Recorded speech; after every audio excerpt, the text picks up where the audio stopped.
हमारे रहते आप बेरोजगार क्यों हैं? सरकारी नौकरी की सबसे अच्छी तैयारी, सबसे अच्छे अध्यापक, सबसे कम फीस, हरियाणा का नंबर 1 कोचिंग सेंटर ICS। नमस्कार, मैं हूं प्रमोद और आप देखना शुरू कर चुके हैं दी-सड़कनामा.com। इंतजार था कांग्रेस की सूची का और जननायक जनता पार्टी ने अपने 5 उम्मीदवार चुनावी मैदान में उतार दिए। सीधे तौर पे ये कह सकते हैं कि दुष्यंत चौटाला ने जिस तरह से समीकरण बैठाए हैं इन 5 सीटों पर, उससे ये लग रहा है कि भारतीय जनता पार्टी और कांग्रेस उसकी हवा है वो जरूर टाइट हो सकती है। जी हाँ, हम आपको बता दें कि कांग्रेस की सूची लेट होने का सबसे बड़ा कारण यही था कि कुछ सीटों पर कुमारी सैलजा, रणदीप सुरजेवाला है वो अड़े हुए थे कि इन लोगों को चुनावी मैदान में उतारा जाए। इसके साथ साथ कुछ सीटों पर भूपेंद्र सिंह हुड्डा है वो ये चाह रहे थे कि इन लोगों को चुनावी मैदान में उतारा जाए, और उसी को लेकर के जो कशमकश है वो कांग्रेस की लिस्ट को लेकर के चल रही है। भूपेंद्र सिंह हुड्डा के खासम खास राव दान सिंह, जो कि इस बार भूपेंद्र सिंह हुड्डा ये चाह रहे थे कि राव दान सिंह को चुनावी मैदान में उतारना ही उतारना है,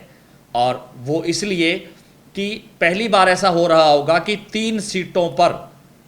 सीटों के पैनल पर राव दान सिंह का नाम जा रहा है, जिसमें भिवानी महेंद्रगढ़ की बात करें, चाहे गुरुग्राम की बात करें, चाहे फरीदाबाद की बात करें। हालांकि फरीदाबाद से उनका जो क्लेम है वो अभी हट गया है, लेकिन गुरुग्राम और भिवानी महेंद्रगढ़ में अभी भी राव दान सिंह का क्लेम बाकी है। यानी कि भूपेंद्र सिंह हुड्डा ये चाह रहे हैं कि राव दान सिंह को इस बार चुनाव लड़ाना ही लड़ाना है, लेकिन इस बीच दुष्यंत चौटाला ने अहीर 2 ऐसे चेहरे दे दिए हैं। चाहे भिवानी महेंद्रगढ़ की बात करें तो राव बहादुर सिंह है, उनको चुनावी मैदान में उतार दिया है, जो नांगल चौधरी से विधायक रहे हैं और कांग्रेस से वो जेजेपी में शामिल हुए हैं हाल ही में।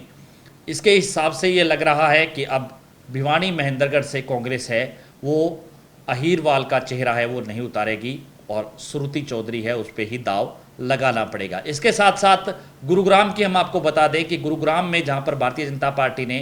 पहले से राव इंद्रजीत सिंह को चुनावी मैदान में उतारा है, राव इंद्रजीत सिंह 2 बार से सांसद हैं, लेकिन फिलहाल ये लग रहा है यहाँ पर कि जिस तरह से एक बॉलीवुड चेहरा यानी कि एक सामाजिक कार्यकर्ता, एक सिंगर राहुल यादव फैजलपुरिया है, उनको चुनावी मैदान में उतारा है, उस हिसाब से ये लग नहीं रहा है कि अब कैप्टन अजय यादव भी यहाँ से चुनाव लड़े। यहाँ पर जो है राज बब्बर है वो सीधे सीधे चुनाव लड़ सकते हैं, यानी कि सीधे सीधे कांग्रेस का जो खेल बिगड़ता हुआ यहाँ पे दिख रहा है। इसके साथ साथ नैना सिंह चौटाला है, उनको हिसार से चुनावी मैदान में उतारना, यानी कि नैना सिंह चौटाला और उनके सामने अब जो उनके ससुर हैं रणजीत सिंह चौटाला, इसके साथ साथ इनेलो ने भी यहाँ से नैना सिंह चौटाला को चुनावी मैदान में उतार दिया है। अब 3 चेहरे हो गए हैं, जाट चेहरे हैं वो 3 हैं, और अब उस हिसाब से भूपेंद्र सिंह हुड्डा जो पहले ये कह रहे थे कि यहाँ से जो टिकट है वो जयप्रकाश को दिया जाए या ब्रिजेंद्र सिंह को दिया जाए, उस लिहाज से, क्योंकि पहले कुमारी सैलजा ये कह रही थी कि यहाँ से जो चंद्रमोहन है वो स्टिक बैठते हैं, तो अब यहाँ पे भी हुड्डा का खेल बिगड़ता हुआ हिसार सीट से साफ साफ दिख रहा है। और इसके साथ साथ जब 3 जाट चेहरे होंगे और एक जो पिछड़ा वर्ग का, या ये कहेंगे कि एक बिश्नोई चेहरा अगर सामने आता है, तो यहाँ पर खेल है वो किसी का भी बिगड़ सकता है। इसी हिसाब से हम चाहे बात कर ले फरीदाबाद की, तो फरीदाबाद पे भी भूपेंद्र सिंह हुड्डा ये अड़े हुए थे कि यहाँ पर करण सिंह दलाल है उनको चुनावी मैदान में उतारा जाए। करण सिंह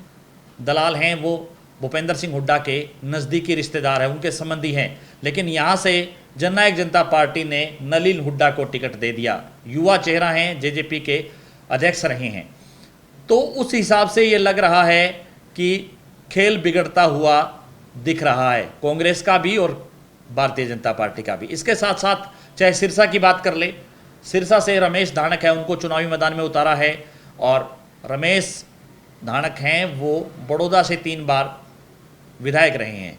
सिरसा के लिए वो बेशक बाहरी हैं, लेकिन अगर SC A और B कैटेगरी को देखा जाए तो रमेश धानक हैं वो SC A कैटेगरी से संबंध रखते हैं, उस हिसाब से यहाँ पे भी खेला हो सकता है। तो उस लिहाज से हम कह सकते हैं कि जननायक जनता पार्टी ने जो 5 उम्मीदवार उतारे हैं, उस लिहाज से जो है खेल बिगड़ता हुआ दिख रहा है भूपेंद्र सिंह हुड्डा का भी। और चूंकि अभी दुष्यंत चौटाला हैं, वो बीजेपी से नाराज हैं, तो उन्होंने इस तरह के उम्मीदवार चुनावी मैदान में उतार दिए कि बीजेपी को भी अब सोचना पड़ रहा है। ज़्यादा से ज़्यादा इस वीडियो को आप शेयर जरूर कर दीजिए और कमेंट सेक्शन में आप अपनी राय जरूर दीजिए कि इस पूरी वीडियो को लेकर के आप क्या सोचते हैं। आपका कोई सवाल है, आपका कोई क्वेश्चन है, तो आप हमें कमेंट सेक्शन में जरूर लिख दीजिए ताकि अगली वीडियो पे उस पर भी चर्चा की जा सके। बहुत बहुत शुक्रिया।